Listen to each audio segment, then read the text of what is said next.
जीत मिलेगी या फिर मिलेगी हार, मैथिली ठाकुर की किस्मत का 14 तारीख को होगा फैसला। लेकिन उससे पहले ही आया अलीनगर सीट का एग्जिट पोल जो करेगा हैरान। मैथिली ठाकुर क्या जीत पाएंगी? क्या कहते हैं एग्जिट पोल के सर्वे? बिहार में किसकी सरकार? सबसे लेटेस्ट सर्वे ने उड़ाई सभी की नींद। जान लीजिए क्या हो सकता है। बिहार चुनाव में हर किसी की निगाह कई सारे चेहरों पर टिकी हुई है कि क्या कुछ होने वाला है। मैथिली ठाकुर उन चेहरों में से एक हैं जिन्हें पहली बार चुनावी मैदान में उतारा गया है और उनके ऊपर काफी उम्मीदें उमड़ाई हैं। मैथिली ठाकुर ने अभी तक जोरदार हमले विपक्षी पार्टियों पर बोले हैं। उन्होंने दावा किया था कि चुनाव जीत जाएंगी, लेकिन मतदान करने के बाद उन्होंने आरोप लगाए थे कि पोलिंग बूथ पर कुछ गड़बड़ी की गई है। मगर अब इसी बीच चुनावी सर्वे एग्जिट पोल का आया है जो काफी कुछ कह रहा है। क्या कुछ होने वाला है मैथिली ठाकुर के साथ? क्या जीतेंगी या हारेंगी? किसकी सरकार बनती नजर आ रही है? चलिए पूरी कहानी आपको बताते हैं। बिहार विधानसभा चुनाव 2025 का ड्रामा खत्म होते ही एग्जिट पोल्स ने बाजार गरमा दिया है। 11 नवंबर को वोटिंग खत्म होते ही 9 एग्जिट पोल एजेंसियों, मंत्रीज, जेवीज, Chanakya strategies, TIF research, P Marq, People's Insight, Dainik Bhaskar, DV research और पीपल्स पल्स ने अपने अनुमान पेश कर दिए। ज्यादातर सर्वे कह रहे हैं कि एनडीए फिर से सत्ता की कुर्सी पर काबिज होगा। पोल ऑफ पोल्स के मुताबिक एनडीए को 147 सीटें मिल सकती हैं, जो 243 संसदीय विधानसभा में बहुमत के 122 से कहीं ज्यादा हैं।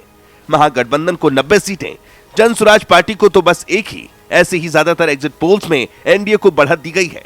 कुल मिलाकर नीतीश कुमार की जेडीयू बीजेपी वाली एनडीए को साफ बहुमत नजर आ रहा है। लेकिन विपक्षी महागठबंधन आरजेडी कांग्रेस को ये अनुमान पसंद नहीं आए। तेजस्वी यादव ने साफ कह दिया कि ये सर्वे गलत साबित होंगे। मगर अब सारी नजरें दरभंगा की अलीनगर विधानसभा सीट पर हैं। यहाँ बीजेपी ने मशहूर लोक गायिका मैथिली ठाकुर को मैदान में उतारा है। मैथिली जो बिहार की सांस्कृतिक पहचान बन चुकी है, पहली बार राजनीति में कूद पड़ी है। अक्टूबर में बीजेपी ज्वाइन की और 71 उम्मीदवारों की पहली लिस्ट में नाम आया। उनकी उम्मीदवारी ने सीट को पूरे राज्य में हॉट सीट बना दिया। युवाओं में उनकी पकड़ जबरदस्त। छठ गाने से मोदी तारीफ तक सब कुछ वायरल हुआ। लेकिन ताजा अपडेट के अनुसार मुकाबला कांटे का है। सामने आरजेडी के विनोद मिश्रा जो इलाके के पुराने दिग्गज हैं। मिश्रा को बीजेपी ने पहले टिकट दिया था, लेकिन वो विपक्ष में चले गए तो मैथिली को मौका मिला। एग्जिट पोल्स में अलीनगर पर क्या कहना है? कुछ सर्वे मैथिली को आगे बता रहे हैं और कुछ पीछे। जेवीसी एग्जिट पोल ने साफ कहा मैथिली ठाकुर जीत रही हैं। मिथिलांचल की 42 सीटों में एनडीए को 31 से 32, महागठबंधन को 10 से 11। लेकिन डीएनए इंडिया की रिपोर्ट कहती है मैथिली हार रही है विनोद मिश्रा से। पीपल्स पल्स ने एनडीए को साफ जीत दी, लेकिन लोकल लेवल पर कांटे की टक्कर है। एनडीटीवी ने मैथिली से बात की। वो बोली मैं मानसिक रूप से तैयार हूँ, अगले 5 साल क्या करूंगी सोच लिया। पिछले चुनाव देखें तो अलीनगर आरजेडी का गढ़ रहा है, इसलिए मैथिली ठाकुर के लिए चीजें आसान होने वाली हैं। एनालिस्ट कहते हैं जाति का खेल चलेगा।